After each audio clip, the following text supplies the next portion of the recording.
ये जराये से पता चल रहा है कि छठा भी गिराती है, लेकिन ख्वाजा आसिफ साहब ये कहते नजर आ रहे हैं कि कुछ देर में ये तैयारे और बढ़ जाएंगे। क्या कहेंगे कि पाकिस्तान ने भरपूर जवाबी कार्रवाई दी है, इंटरनेशनल कम्युनिटी भी इस मामले को बड़ी गौर से देख रही है। आपका माइक्रोस्कोपिक एनालिसिस टेलीस्कोप क्या कहता है? बहुत शुक्रिया आपका, मैं बहुत शुक्रगुजार हूँ कि आपने इस मौके पर मौकफ जानने के लिए लिया। सर, इस वक्त जो सिचुएशन है ना, पाकिस्तान बार बार समझा रहा था, पाकिस्तान बार बार बता रहा था कि ये 2019 नहीं है कि जहां पर आपका अभिनंदन आएगा उसको हम गिराएंगे और चाय पिलाकर वापस भेज देंगे। इस बार दंदान शिकन जवाब दिया जाएगा और ऐसा जवाब दिया जाएगा कि आपकी 7 नस्लें याद रखेंगी। तो आज पाकिस्तान ने फौरी तौर पर जवाब दिया है और अभी ये जो नंबर्स आपके सामने आ रहे हैं, मैं बड़ी जिम्मेदारी के साथ आपको कह रही हूँ कि इंतजार कीजिए, सुबह तक आपको नंबर्स में अच्छा खासा ये जो 5 और 6 के जो नंबर्स आ रहे हैं, इस तादाद में आपको इजाफा नजर आएगा। पाकिस्तान ने जैसा कहा था, पाकिस्तान ने वैसे ही किया। और ये याद रखिएगा कि हम जो भी कुछ इस वक्त कर रहे हैं, पाकिस्तान की आर्मी, पाकिस्तान की एयरफोर्स और इसके अलावा नेवी भी बिल्कुल रेडी बैठी हुई है। तो इस वक्त जो भी कुछ पाकिस्तान की तरफ से किया जा रहा है वो अपने दिफा में किया जा रहा है। पाकिस्तान ने बार बार कहा था कि हमारी तरफ से पहल नहीं की जाएगी, लेकिन अगर पाकिस्तान की सॉवरेनिटी को, पाकिस्तान की सलामती को चैलेंज करने की कोशिश की गई, अगर पाकिस्तान के ऊपर कोई हमला किया गया, तो फिर पाकिस्तान उसका भरपूर जवाब देगा। और आप ये देखिए कि बुज़दिल जो होता है ना, उसका यही काम होता है कि वो रात के अंधेरे में वार करता है। वो फौज से लड़ने की ताकत नहीं रखता, तो वो अवाम पर, मासूम शहरियों पर वार करता है। और यही भारत महान की तरफ से किया गया। ये जो बात करते थे ना नरेंद्र मोदी साहब, जो कि कहते थे कि 56 इंच की छाती वाला नरेंद्र मोदी, और आपको याद होगा कि जब 2019 में मिग 20 वाला जब वाकया हुआ था, तो उस वक्त मोदी ने बड़े वसूख से कहा था कि काश हमारे पास राफेल होते तो आज कुछ और सिलसिला होता। तो अब मुझे आज समझ आ रहा है कि नरेंद्र मोदी की जो बेइज्जती उस वक्त हुई थी पाकिस्तान के हाथों, शायद नरेंद्र मोदी को उस वक्त तसल्ली नहीं हुई थी, तो वो अपनी जबरदस्त और भरपूर बेइज्जती के लिए चाहते थे कि राफेल उनके पास हो और उन राफेल के सिस्टम को जाम करके उनको पाकिस्तानी एयरफोर्स जो है वो मार गिराए। और उसके बाद कुछ अभी हमारे पास इत्तलात तो मौजूद है, लेकिन क्योंकि जब तक मैं चाहती हूँ कि जब तक हमारे पास इदारों की तरफ से कंफर्मेशन ना आ जाए, तब तक नंबर्स को बहरहाल कोड ना किया जाए। लेकिन मैं आपको बड़ी जिम्मेदारी के साथ और बड़ी वसूख के साथ ये बात कह रही हूँ कि मजीद अच्छी खबरें अभी आपको पाकिस्तान एयरफोर्स की तरफ से, पाकिस्तान आर्मी की तरफ से मिलने वाली है। और आपकी जितने भी देखने वाले नाज़रीन हैं, उनके लिए ये एक मैसेज के सुकून से, आराम से अपने घर में बैठें और इस मोमेंट को एंजॉय करें। क्योंकि एक तकलीफ की बात जरूर है कि जो हमारे मासूम शहरी, उनके ऊपर इंडिया ने अटैक किया, वो शहादत के रुतबे पर फाइज हुए। लेकिन इस वक्त पाकिस्तान समंदर में, हवाओं में, जमीन पर, हर जगह पाकिस्तान महफूज हाथों में है। तो पाकिस्तानी अवाम तसल्ली रखे और अच्छी खबरों का इंतजार करें। बिल्कुल किरण साहब, आपने दुरुस्त फरमाया कि एक तारीखी लम्हा है आज जो थोड़े टाइम पे भारत को डैमेज किया गया,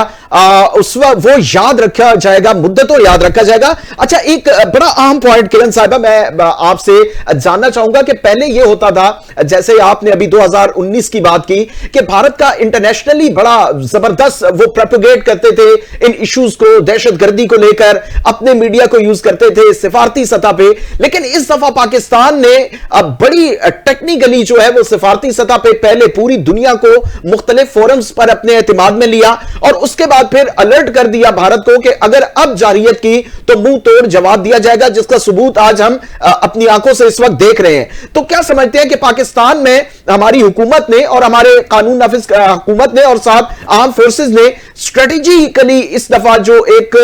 टेक्निकली ये खेल खेला है भारत के साथ कि पहले सिफारती सतह पर उसे तनहा किया और अब इंटरनेशनली हम देख रहे हैं कि उससे ही हजीमत का सामना करना पड़ रहा है, तो ये सूरत हाल जो बनी, इसे कैसा देखते हैं आप?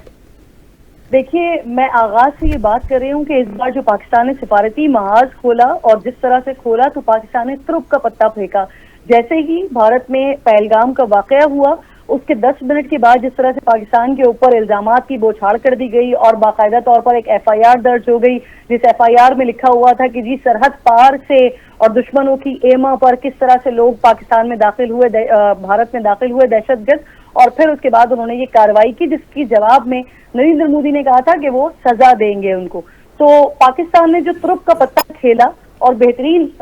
सिफारती महाज पर अपना केस पुट अप किया, वो ऐसे है कि पाकिस्तान बार बार कहता रहा कि आप न्यूट्रल इन्वेस्टिगेशन करवा लें, अगर आपके पास सबूत मौजूद हैं तो आप पाकिस्तान को दीजिए, हम इस पर कार्रवाई करेंगे, लेकिन उससे पहले आप न्यूट्रल इन्वेस्टिगेशन करवा लें। अगर भारत के पास कुछ होता तो डेफिनेटली स्विट्जरलैंड भी बीच में आया, ईरान ने भी सालिसी की कोशिश की, दीगर ममालिक भी बीच में आ रहे थे जहां से सालिसी की बात की जा रही थी, लेकिन अगर भारत के पास कोई सबूत मौजूद होते तो डेफिनेटली भारत को सबूत देता, लेकिन भारत के पास सबूत नहीं थे। अब जो आज का अटैक किया गया है, जो आज पाकिस्तान के ऊपर हमला किया गया है, उसके पीछे कुछ रीजंस मौजूद हैं, क्योंकि आप जानते हैं कि नरेंद्र मोदी पिछले 3 अदवार से भारत में बरसर इख्तिदार हैं, और जब जब इलेक्शंस के वक्त आते हैं तो तब तब इसी तरह के इल्जामात की बौछार पाकिस्तान के ऊपर की जाती है। इस बार चूंकि जिस तरह का इलेक्शन उन्होंने जीता है, एक सिंपल मेजॉरिटी नहीं हासिल कर पाए, और अभी कुछ ही दिनों में बिहार में इलेक्शंस होने जा रहे हैं, और वहां पर भारत में और खास तौर पर आरएसएस और नरेंद्र मोदी की पार्टी,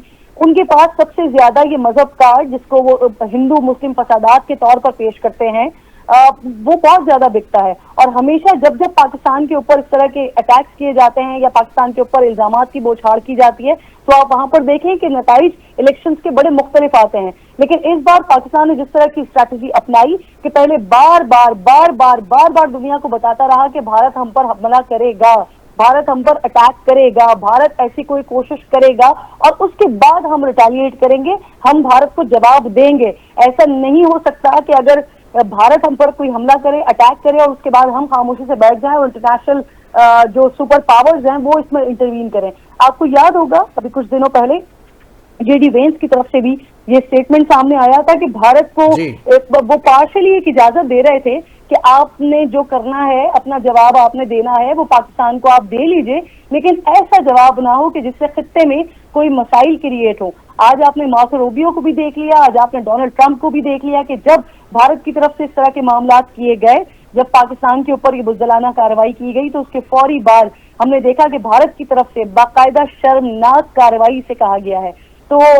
ये सिफारती सतह पर अल्हम्दुलिल्लाह, और इस वक्त जो ऑन ग्राउंड हम कर रहे हैं, पाकिस्तान बेहतरीन स्ट्रैटेजी के साथ आगे बढ़ा, और सबसे ज्यादा पाकिस्तान के लिए जो बार बार बात करनी चाहिए, जो इंटरनेशनल मीडिया और तमाम लोगों को पता होना चाहिए, वो ये कि आज भी पाकिस्तान जो हमारे नॉर्म्स हैं उनका ख्याल रखते हुए अटैक कर रहा है। आप देखिए अभी तक 5-6 जितने भी जहाज तैयारे जो गिराए गए हैं, कहीं पर भी भारत में सिविलियंस को नुकसान नहीं पहुंचाया गया। बिल्कुल ऐसा ही है किरण साहब, इस पर भी चाहूंगा कि आप जरा सा रोशनी डालें। बहुत गर्मा गर्मी हो चुकी है, क्योंकि ये पूरी ट्रांसमिशन उस वक्त से चल रही है जब से खबरें मौसूल होना शुरू हुई थी, फिर उनकी तस्दीक हुई, उसके बाद ये अपडेट चल रही है तमाम चैनल्स के ऊपर भी, और एनटी न्यूज के ऊपर भी ये पूरी ट्रांसमिशन जो है वो हो रही है। जरा मैं ये जानना चाहूंगा, पिछली दफा चाय पिलाकर भेजा था, इस बार जो है वो मिसाइल दागे गए हैं जो कि निशाने पर लगे हैं, और ये भी खबर की तस्दीक हो गई है वजीर दिफा की जानिब से कि भारतीय फौजी अपनी पोस्ट छोड़कर भाग चुके हैं। कोई गिरफ्तारी, कोई फौजी ऐसा तहवील में नहीं लिया गया है। पोस्ट छोड़कर भाग जाना दुनिया भर में जग हसाई का मामला है भारत के लिए। भारत के अंदर भी कुछ तहरीकें ऐसी चल रही हैं जो भारतीय जो हुकूमत है उसके लिए खतरात लाहक हैं। क्या लगता है सुबह तक ये मामला तूल इख्तियार कर जाएगा, या कोई इंटरनेशनल कम्युनिटी की कुछ ऐसे खदशात हैं बीच में आने के? देखिए, हम ऑलरेडी बता चुके हैं, पाकिस्तान ऑलरेडी बता चुका है कि हम अपने दिफा पर कॉम्प्रोमाइज नहीं करेंगे, हम रिटेलिएट करेंगे, और वो हम कर रहे हैं। लेकिन हमें ये याद रखना चाहिए कि हम दोनों, यानी भारत भी और पाकिस्तान भी, हम न्यूक्लियर ताकत हैं, और अगर खुदा न खास्ता ये मामला प्रोलॉन्ग करता है तो नुकसानात दोनों तरफ होने हैं, और पाकिस्तान बड़ा वाज़ेह तौर पर कह चुका है कि अगर हम नहीं तो कोई भी नहीं। तो आप ये याद रखिएगा कि अगर ये मामला न्यूक्लियर ताकतों की तरफ जाता है, आगे बढ़ता है, तो इससे खित्ते को तो नुकसान पहुंचेगा, लेकिन साथ साथ आप ये भी याद रखिए कि पाकिस्तान में, दुनिया में इस वक्त अगर हम इस खित्ते की बात करते हैं तो यहाँ पर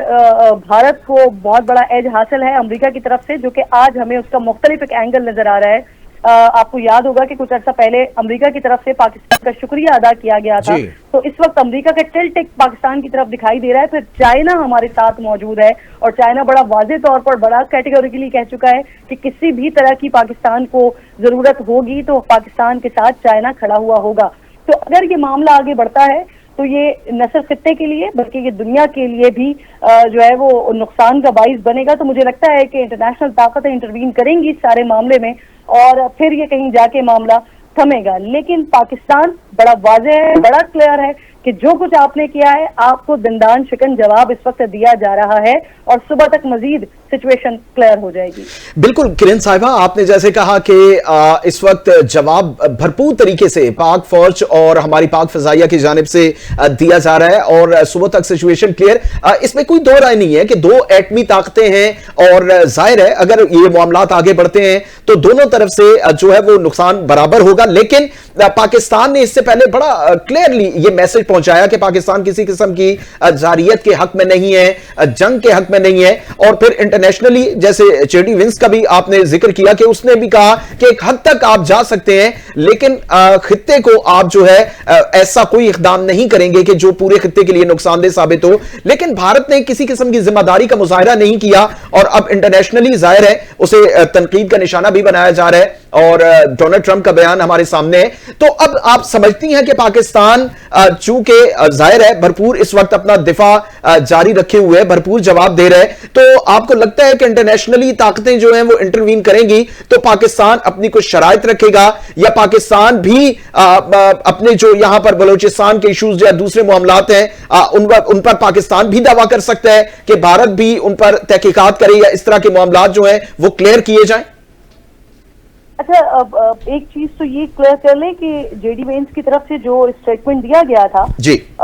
वो उनकी अपनी जाती राय के तौर पर जरूर देखा जा रहा है क्योंकि वो अमेरिका की तरफ से कोई पॉलिसी स्टेटमेंट नहीं था। उनके स्टेटमेंट्स जो आते हैं वो दफ्तर खारजा की तरफ से आते हैं या फिर व्हाइट हाउस की तरफ से आते हैं। तो जेडी वेंस ने जब अपना इंटरव्यू दिया था, इस इंटरव्यू में ये बात की थी, तो इसको इस पर्सपेक्टिव में भी देखा जा रहा है कि शायद उन्होंने अपना एक जाती नजरिया बयान किया था। जहां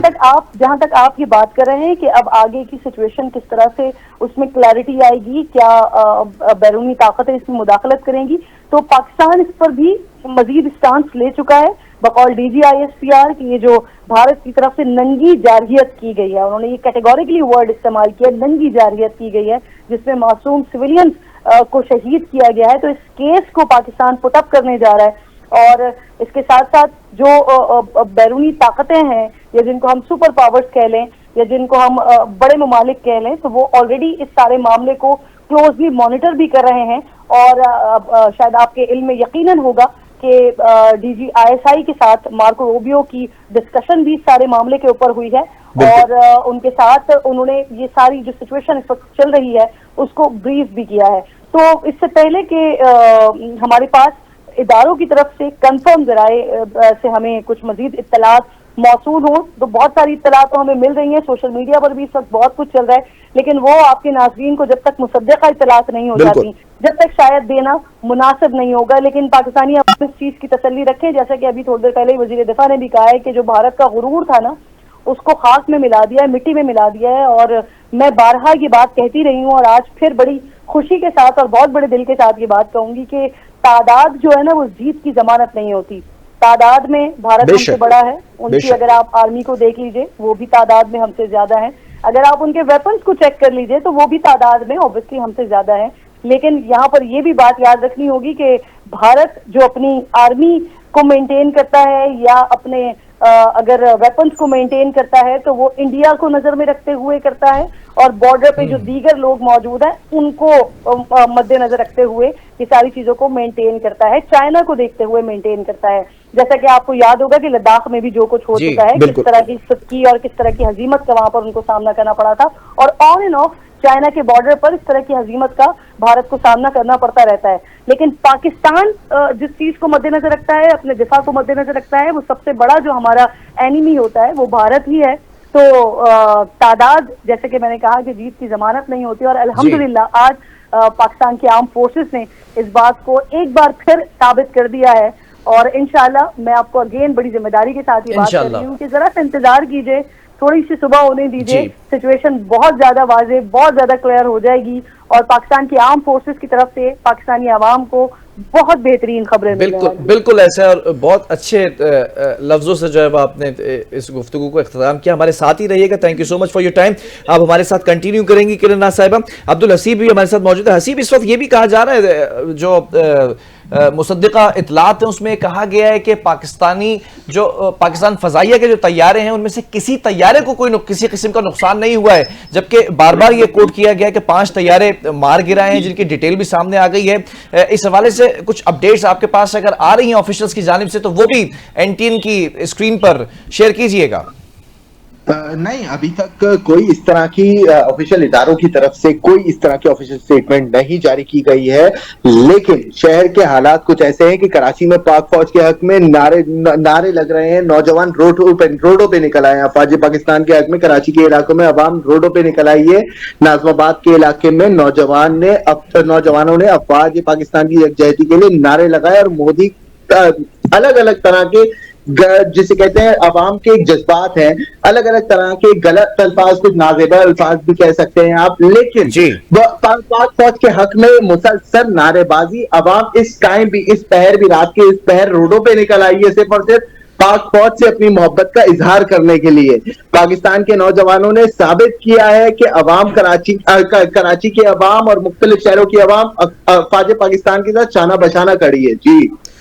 बिल्कुल हसीब, इस पे कोई दो राय नहीं है कि जब तक अवाम जो है वो अपनी आर्म फोर्सेस के साथ शाना बशाना खड़ी ना हो तो इस किस्म के जवाब देना मुश्किल होता है, जो कि आज पाक आर्मी ने, पाक फिजाइया ने पूरी दुनिया के सामने भारत के दांत खट्टे कर दिए और जिस तरह से थोड़े टाइम में एक बड़ा डैमेज इंडिया को किया है। हसीब हमारे साथ मौजूद रहिएगा। मैं एक बार फिर किरण साहिबा की तरफ जाना चाहूंगा। अच्छा किरण साहिबा, दो चीजें बड़ी इंपॉर्टेंट रही ये पहलगाम ड्रामे के बाद, कि एक तो जो इंडियन मीडिया है उसका किरदार और साथ ही जो नरेंद्र मोदी है उनका किरदार। नरेंद्र मोदी का तो यह था कि शायद ये सारा ड्रामा होगा, सबसे पहले इंडस वाटर ट्रीटी को टारगेट किया गया, ठीक है, 10 मिनट के अंदर एफआईआर हो गई, कोई तहकीकात नहीं, कोई किसी किस्म की। एक तो यहां पर वो बहुत उन्हें डैमेज हुआ इंटरनेशनली और ये सारी चीज दुनिया के सामने आ गई कि किस तरह से 10 मिनट के अंदर ये सारा उन्होंने पहले से तयशुदा स्क्रिप्ट जो है वो दुनिया के सामने रख दिया। लेकिन इससे भरपूर सपोर्ट किया गया उनकी मीडिया की तरफ से और बिल्कुल एक हालत जंग बना दिया गया वहां पर उनके स्टूडियोज में, जिस तरह से तूफान बदतमीजी मचाया गया। लेकिन अब जो पाकिस्तान आर्मी ने, पाकिस्तान आर्म फोर्सेस ने जिस तरह से जवाब दिया है, तो यहां पे भी राफेल के हवाले से जैसे हम कह रहे हैं कि उनका गुरूर खाक में मिल गया, तो इंडियन मीडिया का भी तो मुंह बंद होना चाहिए कि जिस तरह से अब प्रैक्टिकली पाक फौज ने उन्हें भरपूर जवाब दिया। अच्छा जी, देखें, अगर आपको याद हो, आज से 15-16 साल पहले इंडियन मीडिया जिस तरह से आज़ाद हुआ करता था तो बहुत सी खबरें, बहुत सी इत्तलात जो है वो हमें कश्मीर से मिला करती थी। कश्मीर की चीज़ें इंडियन मीडिया खुद कवर कर रहा होता था। लेकिन फिर उसके बाद ये हुआ कि भारत में ये डिसाइड किया गया कि मीडिया तो बड़ा आज़ाद है, तो क्या किया जाए कि इसको खरीद लिया जाए। उसके बाद आप देखिए कि भारत के बड़े बड़े जो बिजनेसमैन हैं उन्होंने इसमें पैसा लगाया और उसके बाद पूरे के पूरे मीडिया को कैप्चर कर लिया गया और उसके बाद इस मीडिया का नाम गोदी मीडिया पड़ गया। नरेंद्र मोदी का मीडिया गोदी मीडिया पड़ गया। तो डेफिनेटली भारत का मीडिया इस वक्त वही बातें करेगा जो बातें नरेंद्र मोदी की तरफ से, उनकी आरएसएस की तरफ से, उनकी बीजेपी की तरफ से उस मीडिया को फीड की जाएंगी। लेकिन अभी भी क्योंकि जब आप फेस सेविंग पर आते हैं तो कहीं कहीं पर आपको कुछ कुछ दिखाना पड़ता है, क्योंकि आवाम जो है वो खुद आवाज लगाना शुरू हो जाती है। और अभी अगर आप कुछ फुटेजेस देखें, कुछ चैनल्स हैं इस चीज को, इंडिया के चैनल्स की बात कर रही हूँ, जिन्होंने इस बात की तस्दीक की, जिन्होंने वो फुटेजेस भी चलाई कि किस तरह से भारत के तैयारे जो हैं वो मार गिराए हैं पाकिस्तान ने। तो इस वक्त इंडियन मीडिया का भी जो गुरूर है वो पाकिस्तान ने खाक में मिलाया है और नरेंद्र मोदी का भी गुरूर खास में मिला है। लेकिन एक बड़ी फनी सी बात है, बड़े मजे की बात है कि पिछले दिनों मैं एक फुटेज देख रही थी, एक वीडियो देख रही थी, कोई भारतीय की खातून एंकर थी और वो जिस तरह से अभिनंदन को पेश कर रही थी और जिस तरह से उन्होंने बताया, मुझे ऐसा लग रहा था कि मैं कोई शायद बॉलीवुड की मूवी देख रही हूँ, क्योंकि बॉलीवुड की मूवीज में अब जो तारीख जानते हैं, जो तारीख पढ़ते हैं, उनको बहुत अच्छे से पता होता है कि हकीकत क्या है और बॉलीवुड किस तरह से उसको पोर्ट्रे कर रहा है या बॉलीवुड उसको किस तरह से प्रोपेगेंडे का हिस्सा बन रहा है। तो जिसको रॉ फंड करती है, जिसको नरेंद्र मोदी फंड करते हैं, जिसको बीजेपी फंड करती है, और उसके बाद ये बॉलीवुड में इस तरह की मूवीज बनाई जाती है जो कि टैक्स फ्री भी होती हैं। तो एब्सोल्युटली इस वक्त हुरूर को खास में मिलाया गया। और एक बात और मजीद मैं कहना चाहूंगी कि अगर आपने देखा हो, जैसे ही जब भारत ने पाकिस्तान के ऊपर अटैक किया है और उसके बाद उन्होंने जो अपनी प्रेस रिलीज जारी की है, उसमें उन्होंने बड़ा वाज़ेह तौर पर ये लिखा कि हम जंग नहीं चाहते, हमने अपना जवाब दे दिया है। लेकिन ऐसा थोड़ी हो सकता था कि आप कुछ भी करके चले जाएं और उसके बाद आप हाथ खड़े कर लें कि हम जंग नहीं चाहते। पाकिस्तान ने आपको पहले ही बता दिया था कि अगर आप किसी भी किस्म की हिमाकत की कोशिश करेंगे तो फिर आपको घर तक पहुंचा के आएंगे, घर में घुसकर घर में पहुंचा के आएंगे। आप सिर्फ अपनी मूवीज में ये करते हैं, हम आपको हकीकत का नजारा करवाएंगे, और वो हमने अल्हम्दुलिल्लाह करवा दिया है। अच्छा किरण साहिबा, एक बड़ी अहम खबर सामने आई है, हमारे साथ मौजूद रहिएगा। भारत और पाकिस्तान की कशीदगी से गुरेज करने के लिए यूएई जो है वो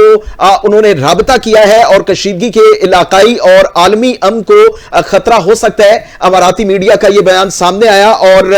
भारत ने यूएई जो सिफारती जराए हैं उसके मुताबिक यूएई से राबता किया है कि वो अपना असर रसूख इस्तेमाल करके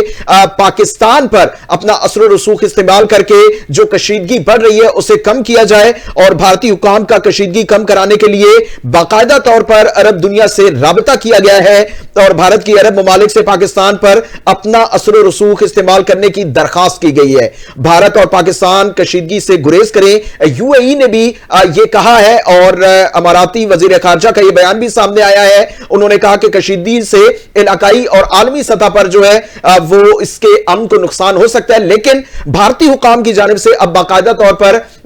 मुत्तहिदा अरब अमारात से यह दरखास्त की गई कि वो अपना असर रसूख इस्तेमाल करें और पाकिस्तान जो है वो अपना जो इस वक्त भरपूर जवाब दे रहा है और कशीदगी जो बढ़ती जा रही है उस पर पाकिस्तान जो है वो कंट्रोल करे और पाकिस्तान को रोकने के लिए कहा जा रहा है। मतलब भारत बाकायदा तौर पर अगर अभी से ये दरखास्तें कर रहा है किरण साहिबा, तो सूरत हाल मेरे ख्याल में ज्यादा तवील चलेगी नहीं।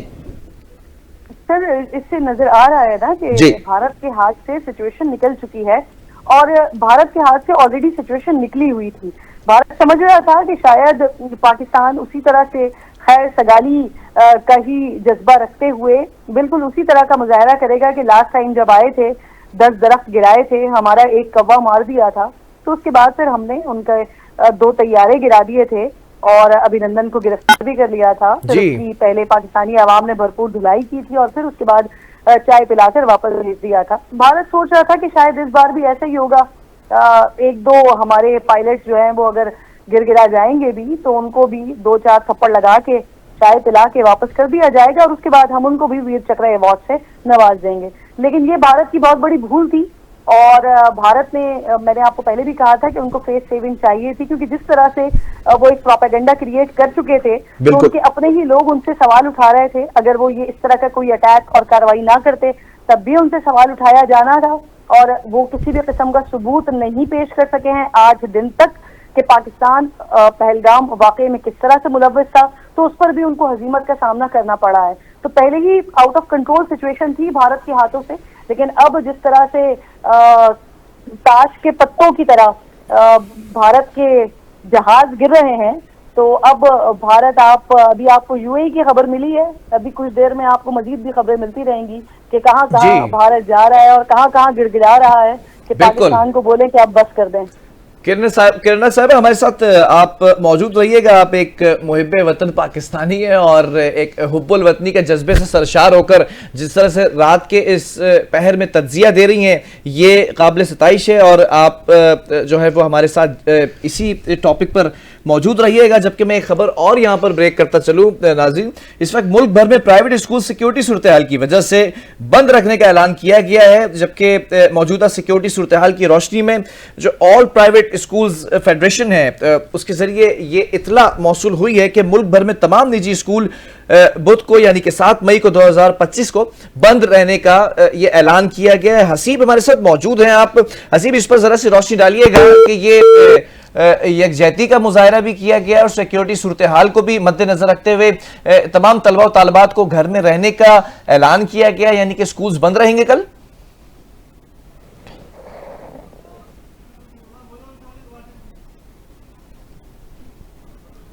हसीब, आप हमें सुन सकते हैं? जी हसीब हमारे साथ मौजूद हैं। हसीब बताइएगा, कल स्कूल बंद रखने का ऐलान किया गया मुल्क भर में। जी बिल्कुल, जी बिल्कुल। जी, मौजूदा सिक्योरिटी सूरत हाल के पेश नजर मुल्क भर के प्राइवेट स्कूल सिक्योरिटी सूरत हाल की वजह से बंद रहेंगे और सदर all Pakistan private school federation के सदर काशिफ मिर्जा का बयान आ गया। मौजूदा सिक्योरिटी सूरत हाल की रोशनी में all Pakistan private school federation के जरिए मुताला किया जाता है कि मुल्क भर में तमाम निजी स्कूल बुध 7 मई 2025 को बंद रहेंगे। फैसला तलबा, उस्ताजा और स्टाफ, वालिदैन और सिविल सोसाइटी की वसी तर तहफ़्फ़ुज़ और फलाह बहबूद को यकीनी बनाने के लिए इंतहाई तरजीह के साथ किया गया है। जी बहुत शुक्रिया किरण साहिबा, आप हमारे साथ मौजूद हैं। जी दोबारा राब्ता करने की कोशिश की जा रही है। हसीब, आपसे ही इस ट्रांसमिशन को कंटिन्यू करेंगे। जरा ये बताइएगा कि पाक फजाई की जानिब से भरपूर जवाबी कार्रवाई की गई है और जो बुज़दिलाना हमला भारत की जानिब से किया गया रात की इस तारीकी में, जिसमें मासूम शहरियों को निशाना बनाया गया, जिसमें मासूम शहरी जानों का नजराना उन्होंने पेश किया, शहादतें मौसूल हुई हैं, कुछ जख्मी होने की इतलात भी आ रही हैं। और साथ साथ ये बड़ी गौर तलब बात है जो कि बार बार इस ट्रांसमिशन के अंदर उठाई जा रही है कि पहले कुछ जराए ये बता रहे थे कि भारतीय फौजी तहवील में लिए गए हैं, लेकिन भारतीय फौजी के हवाले से वजीर दिफा ख्वाजा आसिफ ने इस बात की तस्दीक की है कि फौजी तहवील में क्या लेते, भारतीय फौजी अपनी पोस्टें छोड़कर बुज़दिलाना जो दौड़ लगाई उन्होंने और वो दौड़ लगाकर शहरी इलाकों की तरफ भाग पड़े हैं। इस पर भी जरा अपडेट कीजिएगा। जी बिल्कुल। एक ताज़ा तरीन अपडेट मेरे पास मौसूल हुई है कि डिप्टी कमिश्नर सियालकोट सबा असगर अली का बयान आया है कि इंडिया के 3 ड्रोन सियालकोट में ताना कोटली लोहारा के हदूद मौजा महमूद जोइया और मेहमारा में मुल्का गांव में मार गिराए गए हैं। ये भी एक बड़ी अपडेट है, यहां पर आप इसको काइंडली शामिल करें। दूसरा ये कि देखिए पाक फिजाइया ने जवाबी कार्रवाई की है। देखिए, अब एक तरफ आप देखें कि इंडिया जो है वो पहले हमला करता है, बिल्कुल एक बुज़दिलाना हमला जो कि बिल्कुल एक जायज ही नहीं था एक तरीके से। उसके बाद फिर वो मुस्लिम ममालिक से, अरब ममालिक से राब्ता करता है कि को कम करवाया जाए।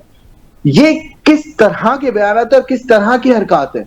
मतलब पहले आप हमला करते हैं और उसके बाद फिर आप अरब ममालिक से कशीदगी को कम करवाने के लिए हुदूद का और टेलीफोनिक राब्ते करते हैं। जी ऐसी हमारे साथ मौजूद रहिएगा। हमें इस वक्त ज्वाइन कर चुके हैं air commodore retired Khalid Chishti साहब। खालिद साहब, बहुत शुक्रिया वक्त देने के लिए रात के इस पहर में। जरा जानना चाहेंगे इस वक्त जो सूरत हाल, कशीदा सूरत हाल इस वक्त सामने है, मुसद्दिका इतलात भी आ रही है, ISPR की जानिब से भी कुछ तस्दीक की गई है, वजीर दिफा की जानिब से भी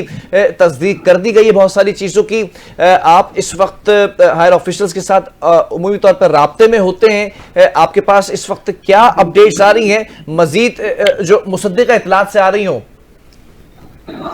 जी अल्हम्दुलिल्लाह ये कंफर्म है कि 5 जहाज कंफर्म हैं और कुछ अनमैन्ड की भी अभी कंफर्मेशन हो रही है।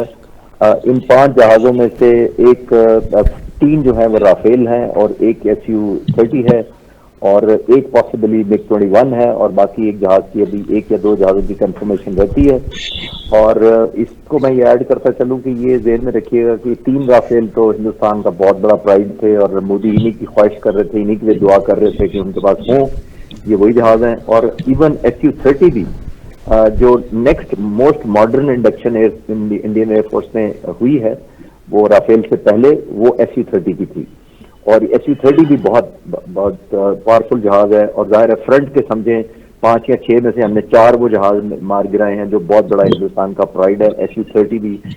It's a very highly respected जो एरोप्लेन है, तो ये ज़हन में रखिएगा कि अल्हम्दुलिल्लाह ये जो प्राइड है पाक फिजाइया, हमने लिव अप किया कौम के साथ एक्सपेक्टेशन का। और आपके चैनल पे मैं कह रहा था कुछ दिन पहले ये हमें अगर हमला करेंगे तो फिर ये ना तवक्को करें कि हमारे हाथ कोई बांध सकेगा। बिल्कुल एयर कमांडोर साहब, आपने दुरुस्त कहा कि पाकिस्तान ने पहले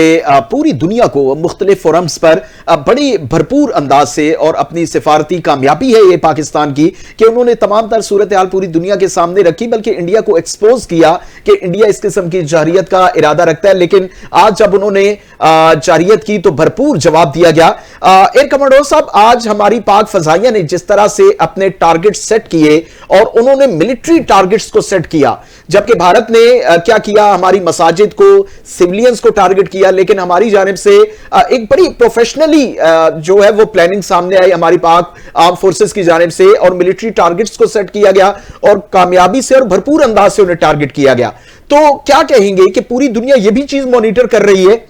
कि हमारी आर्म फोर्सेस ने प्रोफेशनली एटीट्यूड रखते हुए भरपूर अंदाज से जवाब दिया, लेकिन सिविलियंस को टारगेट नहीं किया। तो यह किस तरह से और क्या पैगाम जाता है इस एक्ट से पूरी दुनिया में पाकिस्तान का आर्म फोर्सेस की जानब से? देखिए, चाहे हम हालत जंग में हैं तकरीबन, पाकिस्तान ने अपना ग्रेस नहीं छोड़ा, अपना वकार नहीं छोड़ना चाहिए कौम को, क्योंकि दुनिया इतनी बेवकूफ नहीं है। आपके हाथ में जो मोबाइल है ये पूरी दुनिया से आपको कनेक्ट करता है, आपको डाटा देता है, आपको इन्फॉर्मेशन देता है और अवेयरनेस देता है पूरी दुनिया के बारे में। अब ये वो जमाना नहीं है कि टीवी चैनल एक चल रहा होगा और अखबार अगले दिन सुबह आएगा, वही जो बताएगा आप मान लेंगे। दुनिया पर सोर्सेज हैं। कोई भी दुनिया में अब जितनी अवेयरनेस आ गई है, कोई भी अनएथिकल लॉलेसनेस वाली या गैर कानूनी बात करता है, लोगों को पता होती है। लोग बोलें या ना बोले अलग बात है। पूरी दुनिया में ये बिल्कुल ये अप्रिशिएट किया जाएगा कि हमने सिविलियन पॉपुलेशन नहीं ली, इनिशिएटिव हमने नहीं लिया, हमने पहल नहीं की। और ये पूरी दुनिया को हम बता चुके थे कि अगर हम पर ये नाजायज हमला थोपा गया तो हम हर चीज अपने लिए फिर जायज समझेंगे। और वही पाक फजाइया ने करके दिखाया और ऐसा सबक दिया है कि शायद वो पढ़ाया जाएगा उनकी किताबों में कि कैसे नहीं लड़ना होता। पाक फजाइया के लेके तैयारों पायलट्स को, मैं इन्हीं पायलट्स को कुछ चंद हफ्ते पहले पाकिस्तान के एक फ्रंट लाइन बेस पर जो J-10C और थंडर उड़ा रहे थे, मैं उनको मिलकर आया था। मैं पूरा दिन उनके साथ गुजार रहा था। मैं फर्स्ट हैंड आपको बता रहा हूँ कि वो इतने इमोशनली चार्ज वो पायलट थे उस वक्त जब कोई खतरा नहीं था। ये ज़हन में रखिएगा। मैंने यूट्यूब पे अपने जो डाला है, मैं अपने नाम से ही चलाता हूँ, तो मैंने उस पर डाला तो उसमें उनको रोकना मुश्किल हो रहा था अपने उनके जज्बात को कि हम अगर दुश्मन ने यूं किया तो हम ये करेंगे। जी खालिद साहब, आपकी बनाई गई डॉक्यूमेंट्रीज किसी से ढकी छुपी नहीं है, हर जबान ज़द-ए-आम होती है और हम बैठकर इस पर ये डिस्कशन कर चुके हैं आप और मैं कि पाकिस्तान फजाइया, पाक फजाइया की अगर बात की जाए तो वो डेटरेंस के मामले के अंदर कितना एडवांस हो चुका है। 2018 या 19 तक की बात की जाए तो भारत की ये जो है वो खाम ख्याली थी कि वो उस वक्त भी ये सोचता था कि वो पाक फजाइया को जो है वो बीट कर सकता है। लेकिन जब से ये JF थंडर जो आया है, इसको जब हमने डिस्कस किया था तो इस बार वही रिजल्ट सामने आया जो हम और दूसरे जो लोग हैं वो ये बातें कर रहे थे पाक फजाइया के एयर जेट्स के बारे में।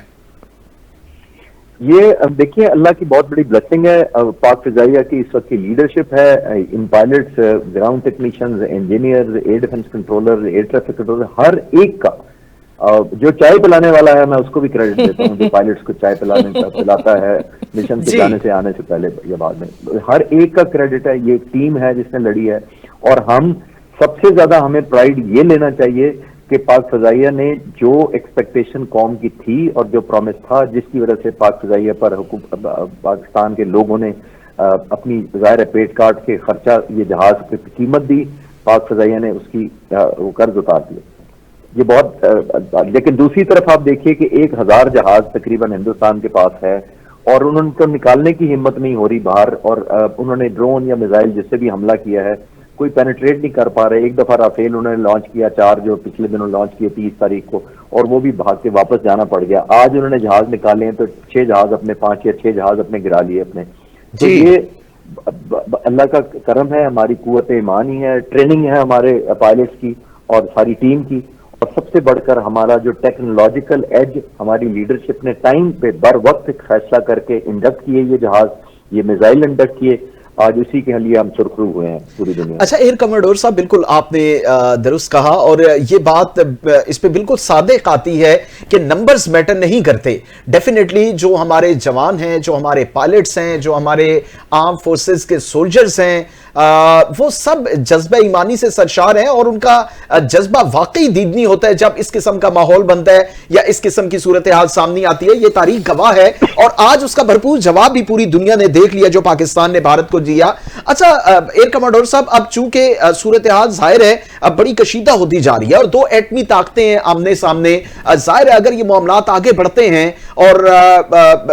आगे तो दो एटमी ताकतें जब आमने सामने होती हैं तो आपको पता है कि पूरे खित्ते के लिए नहीं बल्कि पूरी दुनिया के लिए जो है वो बड़ा एक चैलेंज सा बन जाता है। तो आपको अब क्या लगता है कि भारत को कुछ होश के नाखून लेने चाहिए? अगर फिर उन्होंने कोई एक जाहिरियत की उसका तो भरपूर जवाब वो ले चुके हैं, लेकिन आने वाले वक्त में अब मजीद कोई इस किस्म की वो जाहिरियत करेंगे या कोई होश के नाखून वो लेंगे? और पूरी दुनिया का अब क्या किरदार आप देखते हैं इंटरनेशनली अगर देखा जाए कि मुख्तलिफ ममालिक की जानिब से इस वक्त जाहिर है सिफारती सतह पर दोनों मुल्कों को तंबीह भी की जा रही है और कहा जा रहा है कि मामलात जो है अफाम तफहीम से हल किए जाएं, तो ये क्या सिनेरियो अब बनता नजर आ रहा है आपको? देखिए इसी चीज का खौफ था जो मैं जाहिर भी करता आया अपने बातों में, जब भी मैं आप जैसे टीवी पे मुझे बुलाते थे और मैं यही कहता था कि जब उन्होंने अटैक करना है पाकिस्तान ने बहुत आउट ऑफ प्रोपोर्शन रिटेलिएट करना है जी। स्पेशली मैं अपने पास से जाइए कि मैं जानता हूँ टेम्परामेंट को इस वक्त जो चल रहा था, तो मुझे ये अंदाजा था और यही बदकिस्मती है कि जब हिंदुस्तान का ज्यादा डैमेज होना है और यही मैं वार्न किया करता था कि फिर उन पर कर्ज हो जाएगा कि अब वो क्या कर जा रहे हैं, जब शर्मिंदगी होगी नदामत होगी अपनी कौम के आगे, तो जाहिर है वो भी अब जैसे पहले वो फेस सेविंग में चले गए थे और बड़ी जल्दी उन्होंने खोल दिया अपना फेस इस सेंस में कि हमारे चंद एक मिसाइल मार के लोगों को बच्चों को शहीद करके मस्जिदों को शहीद करके उन्होंने समझा था कि पाकिस्तान शायद खौफजदा होकर माफी तलाफी की तरफ आ जाएगा, यूनाइटेड नेशंस भागा जाएगा, अपने दोस्तों को डाल लेगा। लेकिन हमने ये क्लियर कर दिया था कि अगर आपने ऑफेंस किया तो पहले हम हिसाब बराबर करेंगे फिर किसी और बात करें, और वही हुआ। और अब भी मैं इस बात पे थोड़ा कंसर्न हूं कि ये हिंदुस्तान अब क्योंकि उस पर और ज्यादा प्रेशर हो गया, ये उससे ज्यादा प्रेशर है जो वो पहलगाम में कत्ल और जो भी हुआ था उस पे जो हुआ था उससे ज्यादा प्रेशर हिंदुस्तान की गवर्नमेंट पर आ गया है कि एक तो पहलगाम का वाकया उन्होंने स्टेज मैनेज किया सारा प्लान करके, वो ऑब्जेक्टिव अचीव नहीं हुए, फिर उन्होंने हमारे पे हमला करके साबित करने की कोशिश की कि हम नदामत बचाएंगे, वो और ज्यादा शर्मिंदगी में बदल गई। बिल्कुल अब जब इतनी ज्यादा शर्मिंदगी है तो मैं सवाल नहीं करूंगा ये 1.5 अरब लोग सवाल करेंगे बिल्कुल से कि हमने ये एयरफोर्स बनाई थी, आर्मी को सपोर्ट किया था, नेवी को इस दिन के लिए सपोर्ट किया था कि आप मार खा के घर आ जाएं। तो और ये जो 5 से 6 तैयारे गिर चुके हैं एयर कमांडर साहब, इन पर भी बड़े सवालात पहले भी उठ रहे थे और अब जाहिर है और सवालात उठेंगे कि राफेल तैयारे आए तो उसके बाद फिर क्या उसका अंजाम क्या हुआ? देखिए लास्ट टाइम जो अभिनंदन का जहाज था वो गिरा था MiG-21, तकरीबन 65-70 साल पुराना जहाज था, उस पे ले दे बहुत ज्यादा इसलिए नहीं हो सकती थी कि इंडियन कह सकते थे जी हमारा तो जहाज ही पुराना था, हमारे उनके मुकाबले में जी F-17 आ गए, F-16 आ गए या जो भी कहा जा सकता था कि हमारा मुकाबला नहीं था, कंपैरिजन नहीं था। शायद इस बार ये क्लैरिफिकेशन दे दे कि इस बार जहाज में बैठे हुए जो पायलट थे वो बोसीदा और पुराने थे। जी वो कोई ऐसी ही रीजन क्योंकि वज़ीर आज़म हिंदुस्तान की ख्वाहिश पूरी हो गई, दुआ कबूल हो गई कि उन्हें राफेल मिल जाए, तो राफेल मिल गए और एक की बजाय उन्होंने एक पहले अभिनंदन का एक जहाज गिरवाया था, अब अपने 5 या 6 जहाज गिरवा लिए, उसमें राफेल 3 शामिल है। सबसे हमारे लिए प्राइड की बात यह है। तो ये मैं अर्ज करना चाह रहा हूं कि ये अनफॉर्चुनेट पार्ट ये है कि बदकिस्मती से उनको नहीं समझ आई इस तक ये सारा कुछ करने के बावजूद भी। अच्छा एयर कमांडर साहब, अभी एक और बड़ी अहम खबर सामने आ रही है कि भारत ने बाकायदा तौर पर अरब हुक्मरानों से दरखास्त की है कि पाकिस्तान और भारत के दरमियान अपना किरदार अदा करें, अपना असर और रसूख इस्तेमाल करें और कशीदगी कम हो। ये बाकायदा तौर पर अब जो है भारत की जानिब से दरखास्त की गई है यूएई के जो हुक्मरान हैं उनसे, और यूएई के दफ्तर खारजा की जानिब से अब बयानात भी सामने आ रहे हैं कि दोनों मुल्कों को अफाम तफहीम से मामलात हल करने की जरूरत है। तो अब भारत बाकायदा तौर पर, पहले भारत का मीडिया हो या भारत की हुक्मरान जमात हो बीजेपी, दोनों बिल्कुल वो समझते थे कि शायद ये कोई मीठा बना हुआ है जिसे हम हप करके खा जाएंगे, लेकिन